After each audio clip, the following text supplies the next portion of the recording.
This is the third video on the G chord. We're looking at it more through a level 3 lens, which means we're understanding it up the neck. We're just looking at the G chord, but we'll also look at it and how it relates to some of his buddy chords, which would be C and D. We should already know the open position, and really you want to have been playing for a few years at this point. Three or more years at least. So we know the open position chord. Let's look at a couple more. We'll look at it through what they call the caged theory. And that simply means that there's 5 ways of playing the G chord.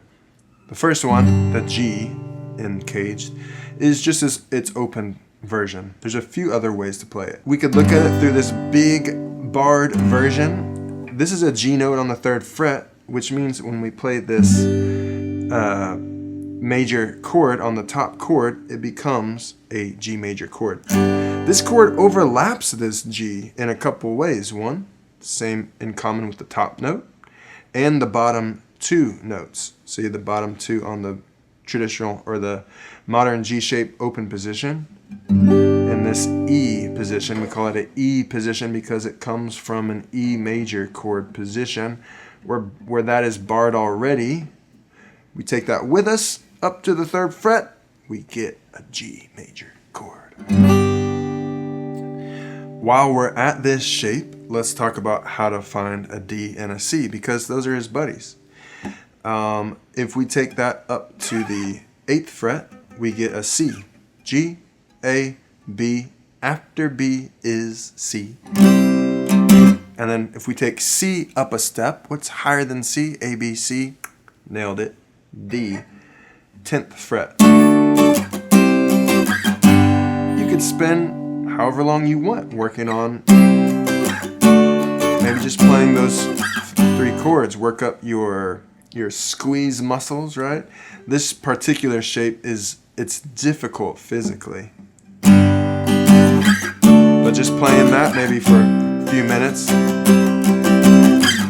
will really get you. So let's break this shape down a little bit. Commonly when we're playing lead guitar, like on electric, this version of the chord will get simplified down into as something as maybe as simple as that, maybe like this. That sounds cool, right? In fact, let's take this shape for a spin. When you're making this simplified version of this chord, you can still look to the top string to tell you where you are. Let's take this to the D and the C thing. So I'm looking up here to see where the bass is. I know that C is here. So if I slide my chord accordingly, I know I'll have a C chord.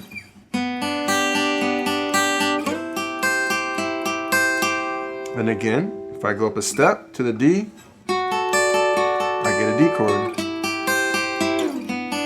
Pause this video anytime and just kind of spend as much time as you want on any of these concepts because I'm going to go through these pretty quickly. Let's look at a different shape. Another common shape is the D shape of the G chord.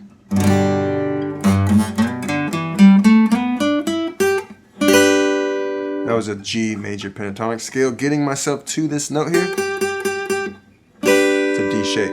By the way, this is a root note of the chord. If I play it on a D shape of a D chord, this is a D note. If I know my 5th string, which is not one that people spend a lot of time thinking about, G chord is so common, you might as well memorize that when you make a D shape here on this 7th and 8th fret, you'll have a G chord. Well, this ties us really closely to that C shape right here. Something that you can work through to the C shape. And another common shape is the A shape of a G chord. Hang on a second.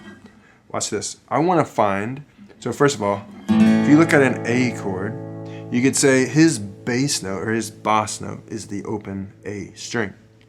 Which means if I want to take this A shape with me somewhere else, I need to know the 2nd string notes. This is a C. This is a D, like C, like where you make a C chord. If I make a shape here, built from this bass note on this C note, I have a C chord. So D, E, after E is F on the 8th fret, up on the 10th fret, and this on the 12th fret where the double dots are. I'm not using my middle finger, by the way. I have a G chord. Again, G is such a common chord, you might as well memorize that when you bar an A shape across that 12th fret here and the 10th fret here, that you'll have a G chord. You can simplify this shape too. You can go, right? Or, all right. But let's do that G to C to D thing again. Again, we're going to follow this bass note to the C note. Build my A shape there. I get a C chord. To this D note, we should have that memorized, D chord. It's not easy at first, I promise. This isn't the right way to do it, but I actually use my pinky for this A shape a lot of times. Unless I'm like doing some extra stuff off of it.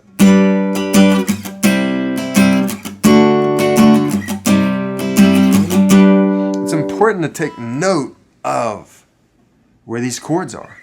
G, C, D, and I'm building it again off the bass note there. Let's go back up to this A shape here of the G chord on the 12th fret, but instead of having it from this end, let's do it with the pointing finger. This is much easier with an electric guitar, but I'm just using an acoustic today. This is kind of cool. Here's your G. When we lift this chord to basically a C shape, we get a C chord.